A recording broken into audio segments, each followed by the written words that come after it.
ನಮಸ್ಕಾರ ವೀಕ್ಷಕರೇ. ಬನ್ನೂರು ನಾರಾಯಣ್, ಕರ್ನಾಟಕ ರಾಜ್ಯ ರೈತ ಸಂಘ ಮೂಲ ಸಂಘಟನೆ ಮೈಸೂರು ಜಿಲ್ಲಾಧ್ಯಕ್ಷರಾದ ನಾನು ಬಂದು ಸುಮಾರು ಒಂದು 6 ತಿಂಗಳಾಯಿತು. ಇವರು ವಿಶೇಷವಾಗಿ ನನ್ನ ತೆಂಗಿನ ಗಿಡ ತಗೊಳ್ಳೋಕ್ಕೆ ಅಂತೇಳಿ ನಮ್ಮ ಇವರ ಹುಡುಗ ಒಬ್ಬ ಮಾರಾಟ ಮಾಡ್ತಿದ್ದ. ನನ್ನ ತೋಟಕ್ಕೆ ಹಾಕ್ಬೇಕು ಅಂತೇಳಿ ಅವನ ಹತ್ರ ಕೇಳಿದಾಗ ಯಾರ್ದು ಇದು ಸಸಿ ಅಂತ ಹೇಳಿದಾಗ ಹಿಂಗೆ ನಮ್ಮ ಗುರುಗಳದು ಅಂತೇಳಿ ಅವನು ನಮ್ಮ ಜಮೀನಿಗೆ ತಗೊಬಂದು ಕೊಟ್ಟು ಗಿಡನ 8 ಗಂಟೆ ರಾತ್ರಿ ಮತ್ತೆ ಇಲ್ಲಿ ಬಿಡಕ್ಕೆ ಬಂದಾಗ ಇವ್ರ ತೋಟದ ನೋಡಿದಾಗ ಕತ್ಲೆಯಲ್ಲೇ ನನಗೆ ಭಾಳ ಸಂತೋಷ ಆಯಿತು. ಮತ್ತೆ ಹಗಲಲ್ಲಿ ಭೇಟಿ ಕೊಡಬೇಕು ಅಂತ ಇನ್ನೊಂದು ಸಾರಿ ಬಂದು ಭೇಟಿ ಕೊಟ್ಟಿದ್ದೆ. ನೋಡಿದಾಗ ಭಾಳ ಸುಂದರವಾಗೂ ಇತ್ತು, ಜನಕ್ಕೆ ಉಪಯೋಗ ಆಗುವಂಥದ್ದು. ಜೊತೆಗೆ ಏನು ನಾವು ಹೇಳ್ತೀವಿ ಮಿಶ್ರ ಬೆಳೆ ಇವತ್ತು ಬರೀ ಭತ್ತ, ರಾಗಿ, ಕಬ್ಬು ಇಂಥದನ್ನೇ ಬೆಳೆದು ಜನರು ನಷ್ಟದವನ್ನು ಭರಿಸಿ ಖರ್ಚಿಗಿಂತನೂ ನಷ್ಟನೇ ಜಾಸ್ತಿ ಆಗ್ತದೆ, ಲಾಭ ಕಮ್ಮಿ ಅಂತ ಬೆಳೆಗಳನ್ನೇ ಹಾಕಿ ಅಪ್ಪ ಹಾಕಿದ್ದ ಆಲದ ಮರ ಅಂಥೇಳಿ ಬರೀ ಮಾಡ್ತಾ ಇರುವಂಥ ರೈತರಿಗೆ ನಮ್ಮ ಗುರೂಜಿಯವರು ಮುಸ್ಲಿಂ ಬಾಂಧವರಾಗಿದ್ದರೂ ಸಹ ಒಬ್ಬ ಕೃಷಿ ಕುಟುಂಬದ ಎತ್ತರಕ್ಕೆ ಬೆಳೆದಂಥ ಕೃಷಿ ಕುಟುಂಬದವರು ಏನಿರ್ತಾರೆ ಅದಕ್ಕಿಂತಲೂ ನೈಜವಾದಂಥ ತೋಟಗಾರಿಕೆ ಬೆಳೆಗಳನ್ನ ಮಾಡಿ ಕೇವಲ 1 ಎಕರೆನಲ್ಲಿ ಇದು ಕಲ್ಮುಂಟಿ ಅಂತಲೇ ನಾನು ಬಾಲ್ಯದಿಂದಲೂ ಈ ಜಮೀನಿದೆ, ನಮ್ಮ ಪಕ್ಕದಲ್ಲಿ ಇಲ್ಲಿ ಜಮೀನಿದೆ, ನಮ್ಮ ಅಜ್ಜಿ ನಮ್ಮ ಬಾವರ್ಗೆ ಅಕ್ಕವ್ರಿಗೆ ಕೊಟ್ಬಿಟ್ಟಿದ್ದೀವಿ. ನಮ್ಮ ಅಪ್ಪ ತಾತನ ಕಾಲದಿಂದಲೂ ನಾನು ರಾತ್ರಿ ಎಲ್ಲ ನೀರಾಯಿಸಕ್ಕೆ ಬರ್ತಿದ್ದೆ. ಈ ಸುತ್ತಮುತ್ತಲೂ ಕಲ್ಮುಂಟಿ ಅಂದರೆ ಉಳಕ್ಕೆ ಬರ್ತಿರಲಿಲ್ಲ ಜಮೀನಿಗೆ ಅಂತ ಭೂಮಿ ಇದು.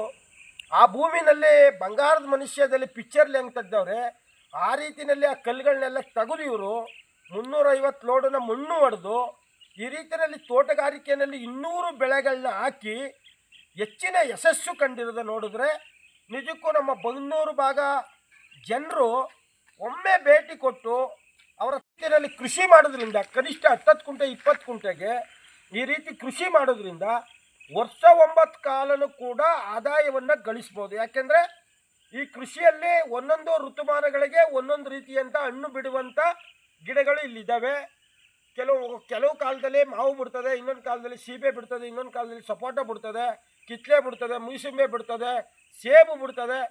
ಮತ್ತು ಸುತ್ತ ತೆಂಗುಗಳನ್ನ ಅಳವಡಿಸಿದ್ದಾರೆ, ಮಧ್ಯ ಬದುಗಳಲ್ಲಿ ಅಡಿಕೆನ ಹಾಕಿದ್ದಾರೆ, ಮತ್ತು ಚಕ್ಕೆ ಲವಂಗದ ಗಿಡಗಳನ್ನ ಹಾಕಿದ್ದಾರೆ, ಮೂಸಂಬಿ ಹಾಕಿದ್ದಾರೆ, ಮತ್ತು ಕಿತ್ತಳೆ ಗಿಡಗಳನ್ನ ಹಾಕಿದ್ದಾರೆ. ಹಿಂಗೆ ಅನೇಕ ಗಿಡಗಳನ್ನ ಹಾಕಿದ್ದಾರೆ, ಬಟರ್ ಪ್ರೂಫ್ ಹಾಕಿದ್ದಾರೆ, ಮತ್ತು ಸೀತಾಫಲ, ರಾಮಫಲ, ಲಕ್ಷ್ಮಣ ಫಲ ಅಂಥೇಳಿ ಏನೇನು ನಾವು ನೋಡಲಿಕ್ಕೆ ಸಾಧ್ಯವಿಲ್ಲದಿರುವಂಥದ್ದು ಭಾರತ ದೇಶದ ತಳಿಗಳಲ್ಲದೇ ವಿದೇಶಿ ತಳಿಗಳನ್ನ ಕೂಡ ಇಲ್ಲಿ ಬಿತ್ತೆಯನ್ನು ಮಾಡಿ ಜನರಿಗೆ ಒಂದು ಕಸಿ ಕಟ್ಟುವಂಥ ತಯಾರಿಯನ್ನು ಮಾಡಿದ್ದಾರೆ.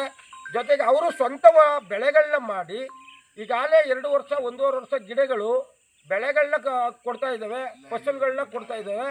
ಅಂತಂದರೆ ಪ್ರಾದೇಶಿಕವಾಗಿ ನಾನೇ ಕಣ್ಣಾರೆ ನೋಡಿದಾಗ ನಿಜಕ್ಕೂ ಬನ್ನೂರು ಹೋಬಳಿಯ ಜನರು ಒಮ್ಮೆ ಇವ್ರ ತೋಟಕ್ಕೆ ಭೇಟಿ ಕೊಟ್ಟು ಹೊಸ ಕೃಷಿಯ ಬದುಕನ್ನು ಆರಂಭಿಸಿದ್ರೆ ನಿಜಕ್ಕೂ ಕೃಷಿ ಜೀವನದಲ್ಲಿ ಸಂತೋಷಕರವಾದಂಥ ಕುಟುಂಬಗಳನ್ನ ನಿರ್ವಹಣೆ ಮಾಡ್ಬೋದು. ಯುವ ರೈತರು ಈ ಕಡೆ ಹೆಚ್ಚು ಗಮನ ಕೊಡಬೇಕು. ಇವ್ರ ತೋಟದ ಕಡೆ ಒಮ್ಮೆ ಭೇಟಿ ಕೊಟ್ಟು ಅವರ ಅನುಭವವನ್ನು ಹಂಚ್ಕೊಂಡ್ರೆ ಆ ನಂತರದಲ್ಲಿ ಸಾಧ್ಯವಾದಷ್ಟು ಅವರ ಒಂದು 5 ಎಕರೆ ಇದ್ದರೆ ಅರ್ಧ ಎಕರೆಯಲ್ಲಿ ಈ ರೀತಿಯಲ್ಲಿ ಮಿಶ್ರ ಬೆಳೆಗಳನ್ನ ಮಾಡೋದ್ರಿಂದ ಕುಟುಂಬ ನಿರ್ವಹಣೆ ಮಾಡಲಿಕ್ಕೆ ಅನುಕೂಲ ಆಗ್ತದೆ.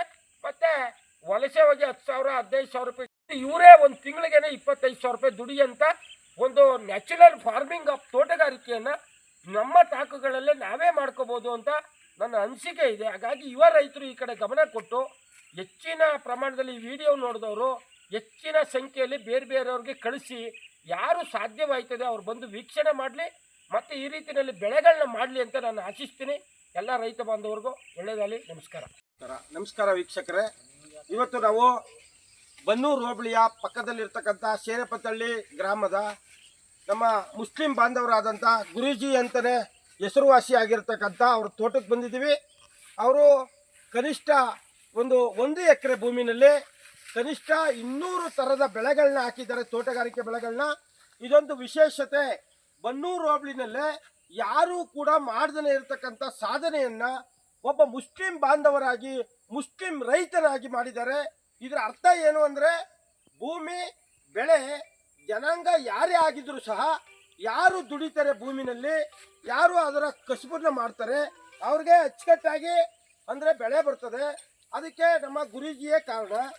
ಶೇನೆಪತಳ್ಳಿ ಪಕ್ಕದಲ್ಲಿರ್ತಕ್ಕಂಥ 1 ಎಕರೆ ಸಣ್ಣ ಭೂಮಿಯಲ್ಲಿ ಅವರು 200 ಥರದ ತೋಟಗಾರಿಕೆ ಬೆಳೆಯನ್ನು ಮಾಡಿ ಅತ್ಯಂತ ಯಶಸ್ವಿಯಾಗಿ ಎಲ್ಲ ಗಿಡಗಳು ಸಹ ಜೊತೆಗೆ ಅವರು ಇಡೀ ಒಂದು ವ್ಯವಸ್ಥೆಯನ್ನೇ ಒಂದು ಬಿಸಿಲು ಬೀಳದೇನೆ ಇರೋ ರೀತಿಯಲ್ಲಿ ನೋಡ್ಕೊಂಡಿದ್ದಾರೆ.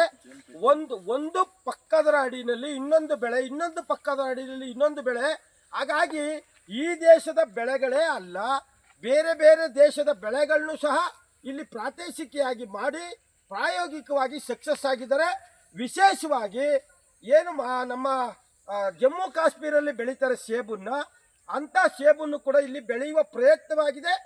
ಅದು ಕೂಡ ಫಸಲು ಕೊಡ್ತಾ ಇದೆ. ಇದೊಂದು ವಿಶೇಷತೆ.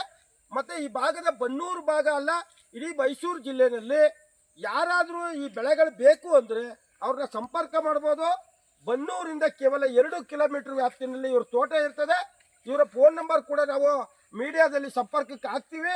ಮತ್ತು ಪ್ರತಿದಿನ ಅವರು ತೋಟದಲ್ಲೇ ಇರ್ತಾರೆ. ಹಂಗಾಗಿ ಅವರ ಕೂಲಿ ಕಾರ್ಮಿಕರು ಕೂಡ ಇಲ್ಲೇ ಇರ್ತಾರೆ. ಎಲ್ಲರೂ ಒಟ್ಟಾಗಿ ದುಡಿದು ಇದೊಂದು ಕಲ್ಮುಂಟಿ ಅಂತ ಭೂಮಿ, ಇದು ಕಲ್ಲು ಭೂಮಿ ಅಂತ ಹೇಳಿ ಇದ್ರ ಹೆಸರೇ ಕಲ್ಮುಂಟಿ ಅಂತ.